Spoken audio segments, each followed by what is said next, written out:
Film की शुरुआत में हम एनर्जीन कंपनी के एक स्पेस स्टेशन को देखते हैं जहां पर रैमपेज नाम का एक सीक्रेट मिशन चल रहा था और उस मिशन में वो एक चूहे के डीएनए पर एक्सपेरिमेंट कर रहे थे। लेकिन अचानक उस एक्सपेरिमेंट में कुछ खराबी आ जाता है और वो चूहा उनके कंट्रोल से बाहर हो जाता है और वहां पर रहे सारे क्रू मेंबर्स को मार देता है। लेकिन सिर्फ एक ही लड़की जिंदा बचती है और उसका नाम है डॉक्टर एटकिंस। वो बहुत ही ज्यादा घबरा जाती है और एक स्पेस क्राफ्ट की तरफ जाती है जिससे वो पृथ्वी में वापस आ सकती है। लेकिन वहां पर उसका डोर लॉक होता है। तभी उसे एनर्जीन कंपनी की सीईओ रेडियो सिग्नल के जरिए एक कमांड देती है कि तुम्हारे लिए डोर तभी ओपन किया जाएगा जब तुम लैब में जाकर उन सभी डीएनए सैंपल्स को लेकर आओगी। तभी एटकिंस वापस लैब जाती है और 3 सैंपल्स केन को एक सूटकेस में लेती है। लेकिन तभी वो चूहा उसे मारने के लिए उसकी तरफ आने लगता है, तो एटकिंस उससे बचते हुए जल्दी से स्पेस क्राफ्ट में पहुंच जाती है और अंदर आकर डोर लॉक कर देती है। तभी चूहा आकर दरवाजे के ग्लास को तोड़ने की कोशिश करता है, लेकिन एटकिंस जल्दी से स्पेसक्राफ्ट को स्पेसशिप से डिटैच कर देती है और अगले ही पल स्पेसशिप ब्लास्ट हो जाता है। साथ ही एटकिंस का स्पेसक्राफ्ट जैसे ही अर्थ की ऑर्बिट के संपर्क में आता है तो उसमें भी एक विस्फोट होता है और उसके टुकड़े धरती की तरफ गिरने लगते हैं। वहीं दूसरी तरफ दिखाया जाता है प्राइमेटोलॉजिस्ट डेविस को, जो कभी यूएस आर्मी स्पेशल फोर्स का एक सोल्जर था, पर अब वो San Diego wildlife sanctuary के लिए काम करता है। साथ ही इलीगल तौर से शिकार करने वालों के खिलाफ भी काम करता है। डेविस अपने साथ काम करने वाले नए एम्प्लॉइज को जंगल में गोरिल्लास से मिलवाने के लिए ले जाता है, जहां एक एल्बिनो जाति का एक व्हाइट गोरिल्ला भी होता है जिसका नाम जॉर्ज है। दरअसल जॉर्ज जब छोटा था तो उसकी माँ को शिकारियों ने मार दिया था, पर डेविस ने जॉर्ज को बचा लिया और उसे अपनी देख रेख में रखा। जॉर्ज बहुत इंटेलिजेंट है, साथ ही वो डेविस के साथ इशारों में बात भी कर सकता है। डेविस सबको जॉर्ज से मिलवाता है और वो सब जॉर्ज की मासूमियत देखकर बहुत खुश हो जाते हैं। वहीं रात को एटकिंस का कैप्सूल जो ब्लास्ट हो गया था, जिसमें वो 3 पैथोजन जेनेटिकल डीएनए के कंटेनर्स थे, उसमें से एक कंटेनर गिरता है एवरग्लैड्स की नदी में, जहां वो खतरनाक जेनेटिकल डीएनए एक मगरमच्छ निगल लेता है, और दूसरा गिरता है जंगल की एक दूसरी साइड में, जिससे एक भेड़िया अफेक्ट हो जाता है। तीसरा कंटेनर जॉर्ज की टेरिटरी में गिरता है, जिससे जॉर्ज भी उस जेनेटिकल केमिकल के संपर्क में आ जाता है। अगले दिन डेविस को पता चलता है कि जॉर्ज ने एक जंगली भालू को मार गिराया, जो कि जॉर्ज से काफी शक्तिशाली था, और अब जॉर्ज को एक अलग जगह बंद किया होता है। और जब डेविस उसके पास जाता है तो वो जॉर्ज को देखकर हैरान हो जाता है, क्योंकि उसका साइज पहले से काफी बढ़ गया होता है। डेविस जॉर्ज से इशारों में पूछता है कि उसने ऐसा क्यों किया, तो जॉर्ज उसे इशारों में बताता है कि पहले उसने मुझ पर हमला किया था, इसीलिए मैंने उसे मार दिया। और ये कहते हुए अब एक बार फिर से जॉर्ज के मूड ट्रिगर होना शुरू हो जाता है, लेकिन डेविस जॉर्ज को शांत करता है, जिससे जॉर्ज वापस गुफा में जाकर बैठ जाता है। तभी उन्हें एक कॉल आता है और उन्हें जल्दी से गोरेला एरिया में बुलाया जाता है। इसके बाद वो उसी जगह पर पहुंचते हैं जहां पर वो सैंपल्स गिरे थे, जहां जाकर उन्हें कुछ जले हुए पत्ते और अजीब सी एक बॉक्स दिखाई देती है। फिर डेविस जब उस चीज को बाहर निकालता है तो यहाँ पर इन्हें कुछ समझ नहीं आता कि ये चीज क्या है, इसीलिए डेविस उसे एक बैग में अपने पास रख लेता है। वहीं हमें शिकागो में एनर्जीन कंपनी के सीईओ ब्रेड और क्लेयर को दिखाया जाता है, जो कि दोनों भाई बहन होते हैं, और इन्होंने ही ज्यादा पैसे कमाने के लिए मिशन रैम्पेज को चलाया था। ब्रेड बहुत ज्यादा गुस्सा होता है क्योंकि स्पेस में चल रहे मिशन रैम्पेज फेल हो चुका है, लेकिन क्लेयर उसे बताती है कि धमाके से पहले ही एटकिंस सैंपल्स लेकर वहां से निकल चुकी थी, और भले ही उसका स्पेसक्राफ्ट क्रैश हो गया, पर वो सैंपल कैन किसी भी धमाके को झेल सकती है। और अभी हमें न्यूज मिली है कि एक एस्ट्रॉइड को धरती पर गिरते हुए देखा गया है, इसलिए अब हमें सिर्फ उसे ढूंढकर हासिल करना है, जिसे बेचकर हम बिलियंस ऑफ डॉलर्स फिर से कमा सकते हैं। अब क्लेयर कहती है कि हम उन सैंपल्स को ढूंढने के लिए बर्क को भेजेंगे। बर्क वो शख्स है जिसकी खुद की प्राइवेट फोर्स होती है और वो उन सभी का बॉस होता है। वहीं बर्क को जैसे ही क्लेयर का मैसेज मिलता है तो वो अपने सभी साथियों के साथ हेलीकॉप्टर से उन सैंपल्स को ढूंढने के लिए निकल जाता है। अब अगली सुबह दिखाया जाता है कि न्यूज में ये बताया जा रहा है कि एनर्जीन कंपनी का जो स्पेस शिप था वो ब्लास्ट हो गया है, जिसका एक टुकड़ा जू में आकर गिरा। और आज सुबह से ही उस जू से एक बहुत बड़ा गोरिल्ला गायब है। यहाँ पर ये पूरी न्यूज केट सुन रही होती है, जो कि एक जेनेटिक इंजीनियर है। न्यूज सुनने के बाद वो डेविस के पास जाती है, जहाँ पर डेविस जॉर्ज की टेस्ट कराने के लिए लेकर गया था। वो उससे कहती है कि तुम्हारे हाथ में जो कंटेनर है वो मेरा है। डेविस उसे कंटेनर देने से मना कर देता है और ना ही वो उसकी बात सुनना चाहता है।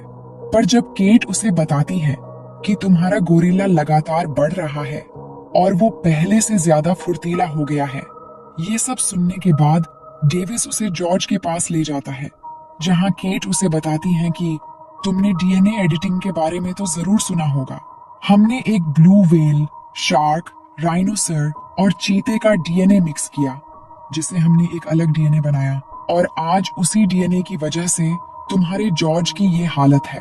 और इस डीएनए के बारे में मैं ज्यादा बात नहीं कर सकती, क्योंकि हमारे कंपनी के कुछ रूल्स हैं, पर मैं उसे ठीक कर सकती हूँ। पर तभी अचानक जॉर्ज यहाँ का पिंजरा तोड़कर बाहर आ जाता है। हालांकि डेविस उसे रोकने की कोशिश करता है, पर वो डेविस की बात नहीं सुनता और सड़क पर आ जाता है, जहाँ पर पुलिस भी आ जाती है। डेविस सबको समझाता है कि जॉर्ज किसी को कुछ नहीं करेगा। वो जॉर्ज को शांत भी कर देता है, पर तभी वहां पर पुलिस का हेलीकॉप्टर भी आ जाता है, जो जॉर्ज पर काफी सारे बेहोशी के इंजेक्शंस शूट कर देते हैं, जिससे जॉर्ज बेहोश हो जाता है। वहीं दूसरी तरफ बर्क की टीम को दिखाया जाता है, जो उन सैंपल्स को ढूंढने के लिए जंगल की ओर निकल पड़े थे। वहां जाने के बाद उन्हें एक बहुत बड़ा भेड़िया के पंजे का निशान दिखता है, लेकिन इससे पहले कि वो कुछ समझ पाते, वो जाइंट भेड़िया इन पर हमला कर देता है और एक एक करके बर्क के सभी फोर्स को मार देता है।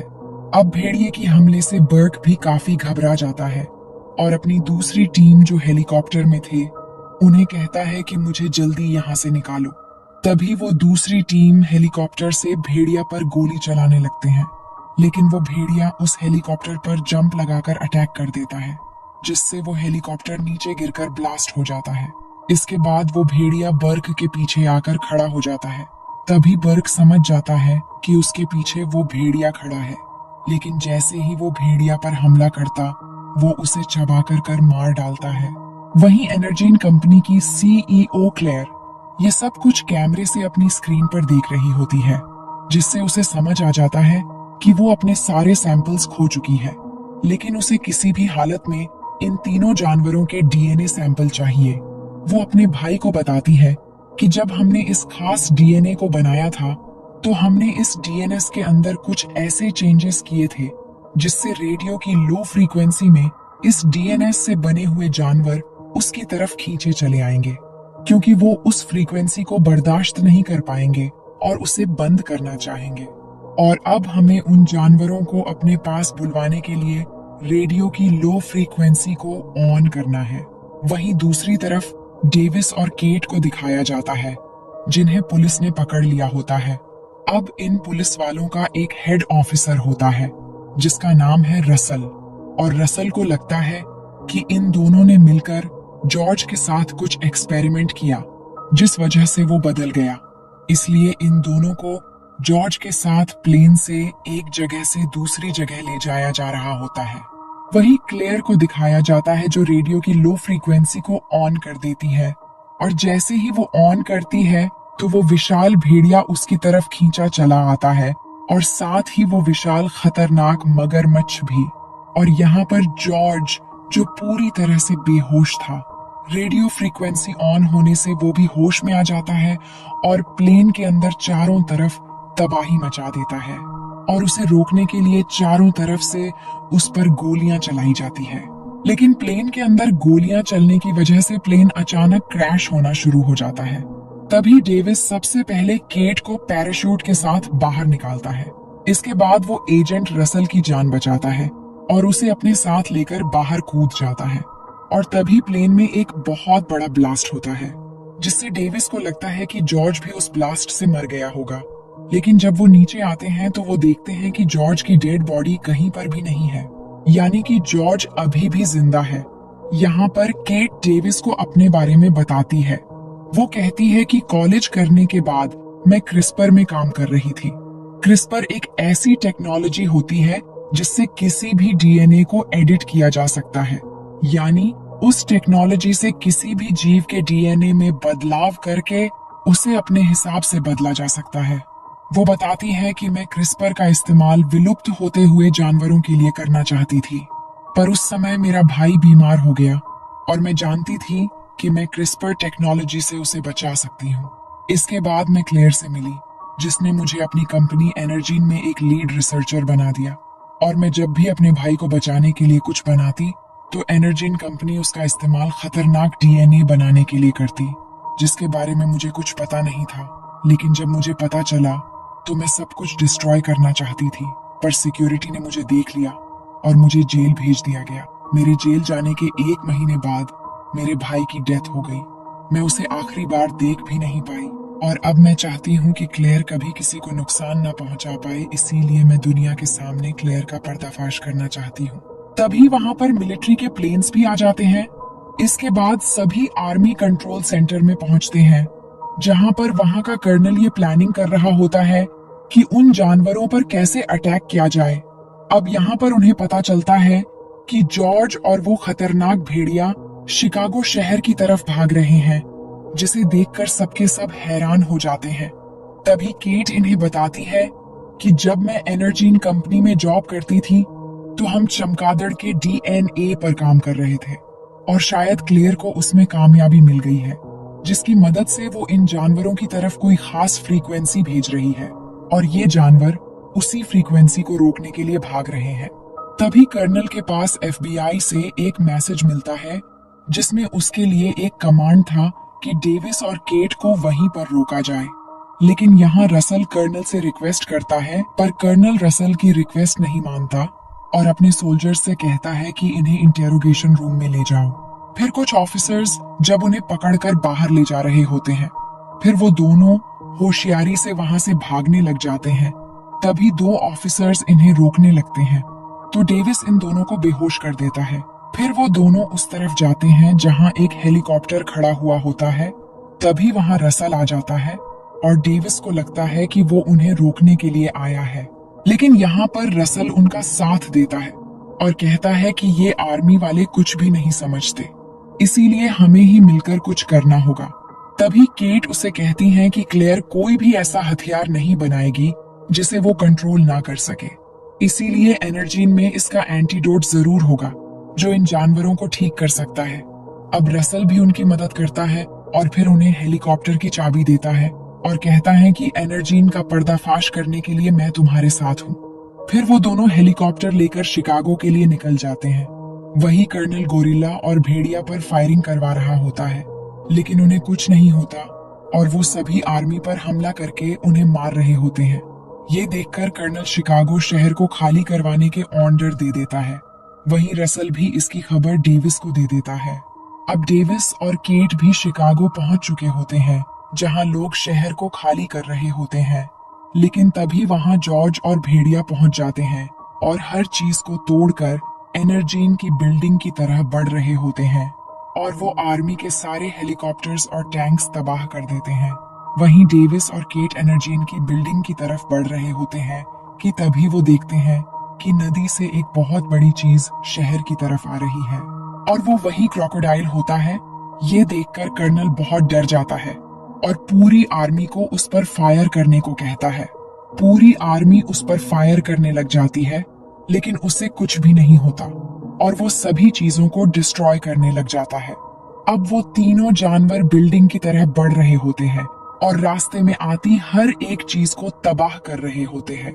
ये देखकर कर्नल बहुत परेशान हो जाता है और अपनी मिलिट्री के सबसे पावरफुल बॉम्ब को वहां लॉन्च करने का ऑर्डर दे देता है।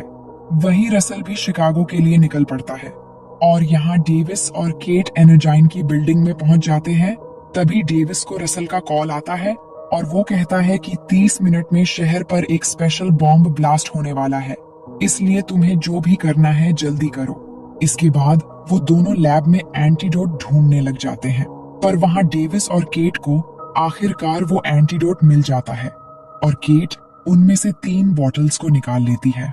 तभी यहाँ क्लेयर आ जाती है और केट से वो एंटीडोट वापस मांगती है, लेकिन उससे पहले ही केट ने एक एंटीडोट अपने पास रख लिया होता है और क्लेयर को सिर्फ 2 ही बॉटल देती है।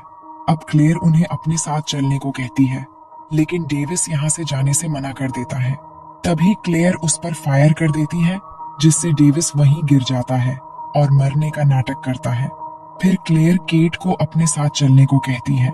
वहीं वो तीनों जानवर बिल्डिंग के ऊपर चढ़ रहे होते हैं, लेकिन क्लेयर यहाँ से जाने के लिए हेलीकॉप्टर में बैठने ही लगती है कि तभी वहां जॉर्ज आ जाता है और हेलीकॉप्टर तोड़ देता है।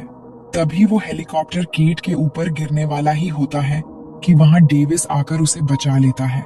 केट डेविस को जिंदा देखकर बहुत खुश होती है और उसे बताती हैं कि मेरे पास एक और एंटीडोट है। तो डेविस कहता है, ठीक है, अब हम इसे जॉर्ज को देंगे, जिससे वो ठीक होकर दूसरे जानवरों को रोक सके। लेकिन उन्हें समझ ये नहीं आता कि वो एंटीडोट जॉर्ज को कैसे देंगे। तभी वहां क्लेयर आ जाती है और उन पर गन पॉइंट कर देती है। तभी डेविस को एक आइडिया आता है। वो जॉर्ज को एक आवाज देकर अपनी तरफ बुलाता है। तभी केट उस एंटीडोट को क्लेयर के पर्स में रख देती है और उसे जोर से धक्का देती है। तभी जॉर्ज उसे पकड़ लेता है और उसे जिंदा ही निगल जाता है। वहीं ब्रेड बिल्डिंग से भागने की कोशिश कर रहा होता है। जैसे ही वो बाहर निकलता है तो उस पर कंक्रीट का एक टुकड़ा आकर गिर जाता है और वो वहीं पर मर जाता है। वहीं केट डेविस को बताती है कि एंटीडोट का असर होने में 10 मिनट लगेंगे। वहीं वो दोनों जानवर भी उस बिल्डिंग के ऊपर आ रहे होते हैं और अब वो बिल्डिंग टूटने ही वाली होती है। तभी डेविस को एक हेलीकॉप्टर दिखाई देता है, जिस पर दोनों जाकर बैठ जाते हैं, लेकिन वो हेलीकॉप्टर बिल्कुल भी उड़ने की हालत में नहीं होती। पर डेविस कहता है कि बस ये हेलीकॉप्टर थोड़ा सा ऊपर उड़ जाना चाहिए और अब अगले ही पल पूरी की पूरी बिल्डिंग नीचे जमीन में धंस जाती है। लेकिन वो हेलीकॉप्टर से नीचे गिरने के बाद भी सही सलामत बच जाते हैं। तभी जॉर्ज भी बाहर आ जाता है और अब एंटीडोट की वजह से वो शांत हो चुका है और वही क्रोकोडाइल और भेड़िया भी निकलकर बाहर आ जाते हैं। इसीलिए डेविस मिलिट्री जीप से गन और बॉम्ब ले लेता है और केट को गाड़ी ले जाकर कर्नल को बॉम्ब ब्लास्ट करने से रोकने को कहता है। फिर जॉर्ज और डेविस उन्हें मारने के लिए जाते हैं, लेकिन तभी क्रोकोडाइल और भेड़िया जॉर्ज पर हमला करने लग जाते हैं। लेकिन तभी डेविस को वुल्फ को मारने का एक आइडिया आता है, जहां पर वो वुल्फ को अपनी तरफ आने के लिए भड़काता है और वो जैसे ही उसकी तरफ आता है तो डेविस सामने से हट जाता है, जिससे डेविस के पीछे से क्रोकोडाइल आ जाता है और वुल्फ को पकड़कर उसकी गर्दन अलग कर देता है। वहीं हमें केट को दिखाया जाता है, जो रसल के पास पहुंचकर उसे बताती है कि एंटीडोट काम कर गया है और डेविस और जॉर्ज मिलकर बाकी जानवरों को रोक रहे हैं। लेकिन अभी भी सिटी में काफी लोग मौजूद हैं, इसलिए हमें स्पेशल बॉम्ब अटैक को रोकना होगा। फिर रसल कर्नल को कॉल करके अटैक रोकने को कहता है, लेकिन कर्नल उसकी बात नहीं सुनता। वहीं डेविस और जॉर्ज मिलकर अभी भी उस क्रोकोडाइल को मारने की कोशिश कर रहे होते हैं। वही कर्नल भी सैटेलाइट की मदद से डेविस और जॉर्ज को उससे लड़ते हुए देख लेता है, जहां क्रोकोडाइल जॉर्ज को पकड़कर उसे मार रहा होता है। ये देखकर डेविस जॉर्ज को बचाने के लिए क्रोकोडाइल के कान में बहुत सारे बॉम्ब डाल देता है, जिससे एक बहुत बड़ा धमाका होता है, जिससे डेविस को लगता है कि वो मर गया है, लेकिन वो क्रोकोडाइल फिर भी नहीं मरता और फिर से आकर डेविस पर अटैक करने वाला ही होता है कि तभी फिर जॉर्ज आकर उसे बचाने की कोशिश करता है, लेकिन वो क्रोकोडाइल जॉर्ज को दूर फेंक देता है, जिससे जॉर्ज एक लोहे की रोड में बहुत बुरी तरीके से इंजर्ड हो जाता है। तभी ये देखकर डेविस जॉर्ज को बचाने के लिए वहां पड़े एक हेलीकॉप्टर से क्रोकोडाइल पर हमला करने लगता है, जिससे उसका ध्यान जॉर्ज से हटकर डेविस की ओर बढ़ने लगता है। पर वो क्रोकोडाइल डेविस को मारने के लिए उसके पीछे पड़ जाता है और एक समय वो डेविस को मारने वाला ही होता है कि तभी जॉर्ज वहीं रोड से क्रोकोडाइल की आंखों के आर पार निकाल देता है, जिससे क्रोकोडाइल वहीं पर मर जाता है। वहीं कर्नल भी ये सब देखकर सब कुछ समझ जाता है और बॉम्ब ब्लास्ट के मिशन को अबाउट कर देता है। इसके बाद हम देखते हैं कि जॉर्ज की हालत बहुत खराब हो गई है और वो एक जगह जाकर लेट जाता है और वहां पर डेविस जॉर्ज से कहता है कि जॉर्ज, तुम ही ने मेरी जान बचाई। ये कहते ही जॉर्ज मर जाता है। अब ये देखकर डेविस बहुत ज्यादा दुखी हो जाता है और रोने लगता है। तभी वहां पर रसल और केट भी आ जाते हैं और वो भी जॉर्ज को मरा हुआ देखकर बहुत दुखी होते हैं। और केट आकर डेविस से कहती है कि दुखी मत हो डेविस, जॉर्ज ने हम सबकी जान बचाई और पूरे शहर को भी तबाह होने से बचाया। तभी अचानक वो नोटिस करते हैं कि जॉर्ज ने अपना हाथ हिलाया और वो समझ जाते हैं कि जॉर्ज मजाक कर रहा था। इसके बाद जॉर्ज होश में आ जाता है और डेविस का मजाक उड़ाने लगता है। इसके बाद सभी बहुत खुश हो जाते हैं और इसी सीन को दिखाते हुए इस कहानी की हैप्पी एंडिंग हो जाती है। तो दोस्तों, ये स्टोरी आपको कैसी लगी कमेंट करके जरूर बताना।